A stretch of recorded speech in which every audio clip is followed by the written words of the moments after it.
রব্বুল জালালের অসংখ্য অগণিত শুকরিয়া। আমরা এই মুহূর্তে মারকাতুত তালিম ইন্টারন্যাশনাল মাদ্রাসার ক্যাম্পাসে রয়েছি। মাশাআল্লাহ, আমাদের আজকের এই দিন অত্যন্ত মুবারক, পুণ্যময়, আনন্দমুখর একটি সময়, একটি প্রহর আমরা পার করতেছি। বিশেষ করে আমরা একজন বড় মনের, বড় মাপের, বড় চিন্তা চেতনা, ইউনিক একজন স্বচ্ছ পরিচ্ছন্ন মেহমান হয়েছি। জামিয়া মাদানিয়া বারিদারার শেখুল হাদিস ও প্রিন্সিপাল মুফতি মনির হুসাইন কাসিম দামাত বরকাতুহু একটি পুণ্যময় সময় হিসাবে, একটি সৌভাগ্য ও ভাগ্যবান পিতা হিসেবে নিজেকে মনে করতেছি।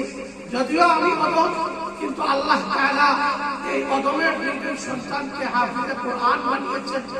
হাদিস অনুযায়ী মান ইউরিদিল্লাহু বিহি খাইরান ইউফাক্কিহু ফিদ্দীন, আল্লাহর হাবিব বলেন, যাকে আল্লাহ তাআলা প্রভূত কল্যাণ কামনা করেন তাকে ফিকহ ফিদ্দীন, দ্বীনের ইলম দান করেন, দ্বীনের সমঝ দান করেন, কুরআনের তালিম বানান, কুরআনের খাদিম বানান, কুরআনের হাফিজ বানান, কুরআনের নাশির বানান, কুরআনের সেবক বানান। এই হিসাবে আমার ছেলেরা যেন আগামী ভবিষ্যতে তালিয়ে কোরআন হইতে পারে, নাশিরে কোরআন হইতে পারে, খাদিমে কোরআন হইতে পারে, হাফিজে কোরআন হিসাবে ইনশাআল্লাহ দুনিয়ার মধ্যে খেদমত করতে পারে।